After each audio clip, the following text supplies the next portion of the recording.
The Joe Rogan Experience. There's a great scene in Landman where you're explaining, which I loved. You're explaining windmills and what green energy and how much fucking horseshit this all is for you to feel good about yourself. I fucking love that scene.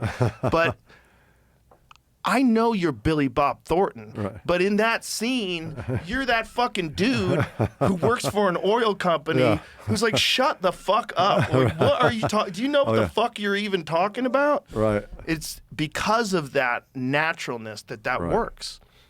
Yeah, it was that scene was, I mean, it became huge. I mean, it was all over the internet, that scene. And I mean, when I run into an oil guy, wherever it is, I mean, you know, mainly Texas, but wherever I am, they always bring that scene up and thank me and, you know, thanks for showing people what this is.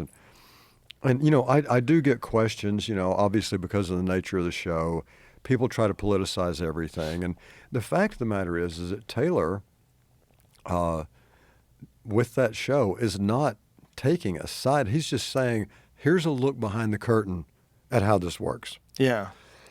And it's about how are the people who work in that industry, whether you're on the suit side or you're out there in the fields, and if you're the family of, like I have the family in the show, it's just, this is how it works, and this is how it affects the people who work in it.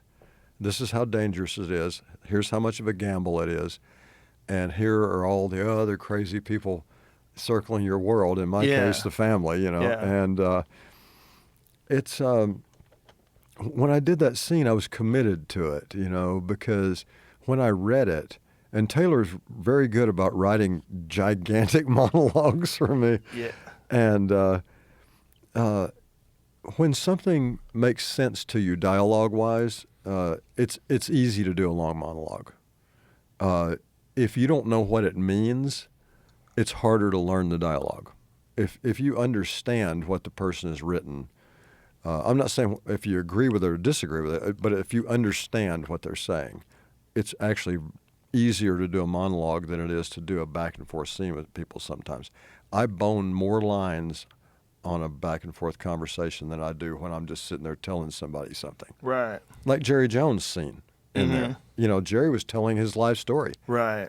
I mean, it wasn't, Taylor wrote something there for him, you know, because he'd heard the story before from Jerry. But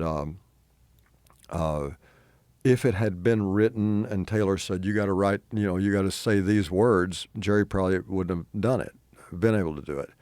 But the fact that Taylor said, just tell that story you told me. Yeah. It's his story. Yeah. It'd be like if I ask you, tell me your life story. Right. You can do that. Right.